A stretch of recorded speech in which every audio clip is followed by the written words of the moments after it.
વિરમગામમાં થયેલા શંકાસ્પદ મૃત્યુના કેસમાં પોલીસે મહત્વપૂર્ણ ખુલાસો કર્યો છે।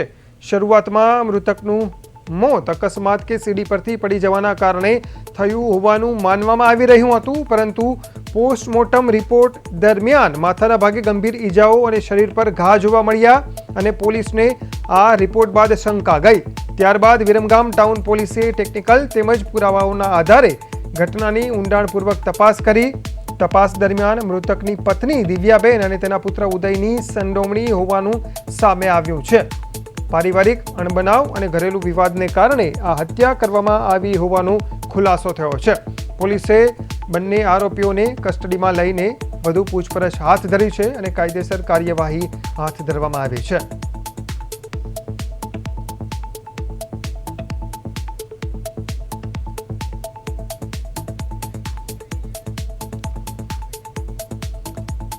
તો વિરમગામમાં એક પુરુષનું મૃત્યુ થયું હતું અને આ મૃત્યુ પહેલા અકસ્માતે લાગી રહ્યું હતું, પરંતુ આ અંગે પોસ્ટમોર્ટમ રિપોર્ટ આવ્યો તેમાં ઈજાના નિશાન જોવા મળ્યા, જે બાદ પોલીસને શંકા ગઈ અને શંકાના આધારે પોલીસે ઊંડાણપૂર્વક તપાસ કરી। તપાસમાં પોલીસને લાગ્યું કે આ જે પુરુષ છે તેની હત્યા અન્ય કોઈએ નહીં પરંતુ તેની પત્ની અને તેના પુત્ર દ્વારા જ કરવામાં આવી છે।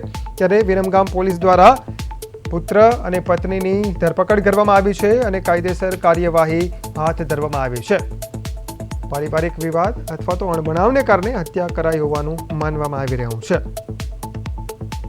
રોકાણા મને મારા મામાએ એવું કીધું કે મામા મને ભાણા મને મારી નાખવાની ફૂલ સાજિશ છે, હું આમ નથી, મને આમનાથી બહુ બીક લાગે છે, મને બહુ ડર લાગે છે।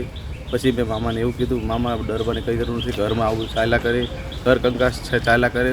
પછી અમે એમને બધા શાંતિપૂર્વક ભેગા કરીને પાછા વિરમગામ મોકલ્યા અને મહિના પછી કે 25 દિવસ પછી અમને આવા સમાચાર મળ્યા કે મામા સીડી ઉપરથી પડી ગયા છે। પણ અમને એવું છે કે આ નેચરલ ડેથ નથી, આ સમજી વિચારીને કરેલો હત્યાનો બધો પ્રયાસ છે, હત્યા કરેલ છે। આસપાસ અમને ડૉક્ટરે અને અમુક અમને જણાવ્યું કે એમના પર એક તીક્ષ્ણ હથિયાર કાં તો બોથલ પદાર્થથી એમને મારવામાં આવ્યો છે, જેથી એમને ગળું દબાવવામાં આવ્યું છે અને શરીર પર બીજી ઘણી બધી હાથે પગે ઈજા વધારે થઈ છે। તો આ કંઈ સીડી પર પડવાથી મોત થયેલ નથી, આ ખરેખર એક મતલબ એક સાજિશ છે, પ્લાનિંગ કરીને કોઈ વ્યક્તિને હત્યા કરવામાં આવેલ છે।